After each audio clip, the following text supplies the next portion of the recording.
صبر کی ایک تقسیم ہے جو علماء نے کی ہے۔ تین بنیادی قسم کے صبر ہیں۔ الصبر علی الطاعہ، اطاعت پر صبر کرنا۔ حکم ہے روزہ رکھو، روزہ رکھنا ہے، چاہے پیاس سے حلق میں کانٹے پڑ رہے ہوں، مئی اور جون کا روزہ ہو۔ یہ جو ہے صبر علی الطاعہ ہے، اطاعت پر اللہ کا حکم ہے۔ آپ کہیں گئے ہوئے سوات کا اذان صبح کا وقت ہے اور آپ کو وضو کرنی ہے، پانی موجود ہے لیکن یخ ہے، ہاتھ لگانے سے بھی انسان خوف کھاتا، اتنا یخ۔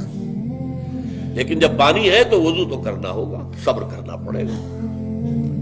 یہ صبر علی الطاعہ کی ایک مثال ہے کہ اطاعت جو ہے اس کے لیے صبر کرنا، جھیلنا، اس کی سختی کو برداشت کرنا، اس میں جو تکلیف ہو اس کو جھیلنا۔ اللہ یہ کہ انسان بیمار ہو اور اندیشہ ہو کہ اتنے ٹھنڈے پانی کے استعمال کرنے سے جان جانے کا اندیشہ ہو، وہ بات دوسری ہو جائے گی۔ لیکن ایک آدمی صحت مند ہے، کوئی ایسا عذر نہیں ہے، کوئی بیماری نہیں ہے، تو اسے بہرحال وضو کرنا پڑے گا، اس لیے کہ وضو جو تیمم کی شرط ہے کہ پانی موجود نہ ہو، وہ شرط یہاں پوری نہیں ہے، پانی تو اویلیبل ہے۔ تو صبر علی الطاعہ، اطاعت پر صبر کرنا، تمام احکام جو ہے شریعت کا ان پر عمل کرنا جو ہے۔ اب صبح کا وقت ہے، ابھی آپ کو بڑی بسا اوقات ہوتا ہے، آپ کا بھی تجربہ ہوگا، کوئی مریض ساری رات کراہتا رہا ہو، فجر کے قریب آ کر کوئی سکون سا ہو جاتا ہے، سو جاتا ہے۔ یہ بڑی ٹھنڈی جو ہے وہ نیند ہوتی ہے صبح کی۔ اسی لیے اقبال کو جواب شکوہ میں جو اللہ تعالیٰ نے فرمایا تھا، کس قدر تم پہ گراں صبح کی بیداری ہے، ہم سے کب پیار ہے، ہاں نیند تمہیں پیاری ہے، صبح کا اٹھنا تو تم پر بہت بھاری۔ یہ صبر علی الطاعہ، صبر علی الطاعہ ہوگا، یہ کچھ بھی ہے، بہرحال فجر کا وقت ہو گیا ہے، اٹھنا ہے، لازماً اٹھنا ہے۔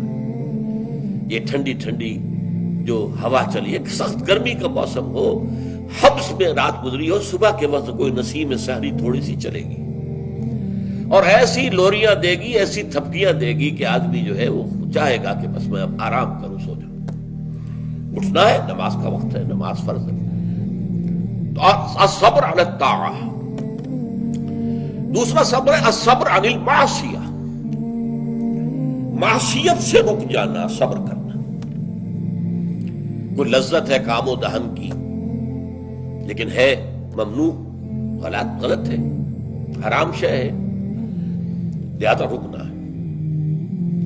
یہ ہے صبر عن المعصیہ، وہ ہے صبر علی الاطاعہ، اور یہاں آئے گا عن الصبر عن المعصیہ، معصیت سے اپنے آپ کو روکنا، بچانا۔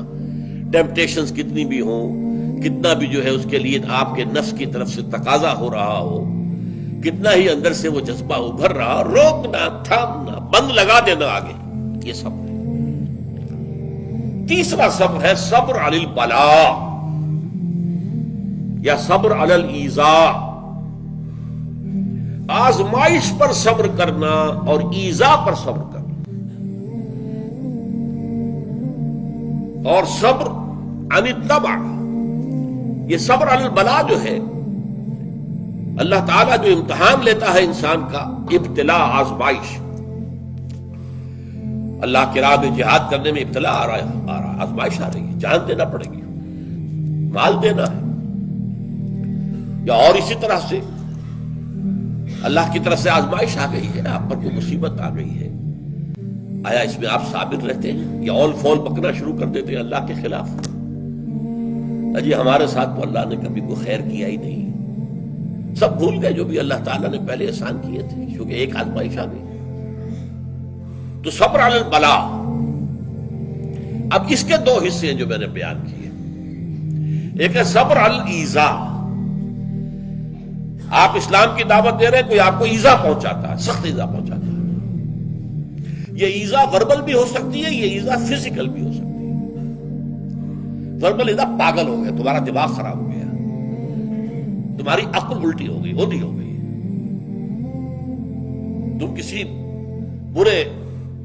کوئی بری جو روح ہے اس کے زیر اثر آ گیا، کوئی جن تمہارے اوپر قابض آ گیا، شیطان۔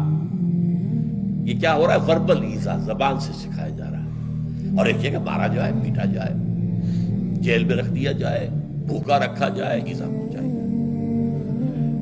اور ایک اسی کا مرحلہ آتا ہے ذرا بعد میں، جب وہ غلط معاشرہ اچھی طرح ٹھوک بجا کر دیکھ لیتا ہے کہ یہ ایذا سے تو یہ باز نہیں آئے، اپنی بات سے جمے ہوئے ہیں، ٹکے ہوئے ہیں، ڈٹے ہوئے ہیں، تو پھر کچھ لالچ دیا جاتا ہے، دیکھو ہم تمہیں اپنا بادشاہ بنا لیں گے، تم یہ بات چھوڑ دو،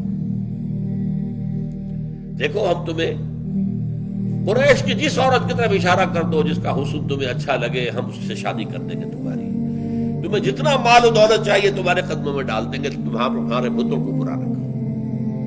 یہ نہ کہو یہ بات نہیں. اب یہ طمع ہے، ٹیمپٹیشن کے مقابلے میں رکنا ایذا کے مقابلے میں رکنے سے زیادہ مشکل ہے، جس کی ایک بہت بڑی مثال جو ہے امام احمد ابن حنبل کی زندگی میں ہے کہ جب مسئلہ خلق قرآن پر جب انہیں جیل میں ڈالا گیا، ماری گئی، الفاظ یہ آتے ہیں تاریخ میں کہ انہیں وہ ماری گئی کہ اگر ہاتھی کو بھی وہ ماری جاتی تو چنگھاڑ اٹھتا، لیکن ان کی آنکھوں میں کبھی آنسو نہیں آئے، برداشت نہیں. پھر زمانہ بدل گیا، اب خلیفہ کوئی اور ہو گئے، اور ان کا اپنا موقف وہی تھا جو امام احمد ابن حنبل کا ہے. تو اب دارالخلافہ سے، ایوان خلافت سے ایک ایلچی آیا ہے اشرفیوں کی تھیلیاں لے کر کے یہ خلیفہ نے آپ کو بھیجی ہے. اس پر حضرت امام احمد ابن حنبل رو پڑے، اے اللہ میں اس آزمائش کا اہل نہیں ہوں، یہ آزمائش سختر ہے اس مار سے کہ مجھے جیل کے اندر پڑ رہی تھی، اس سے رکنا بہت مشکل ہے. تو میں نے یہ صبر کی قسمیں آپ کو گنوا دی.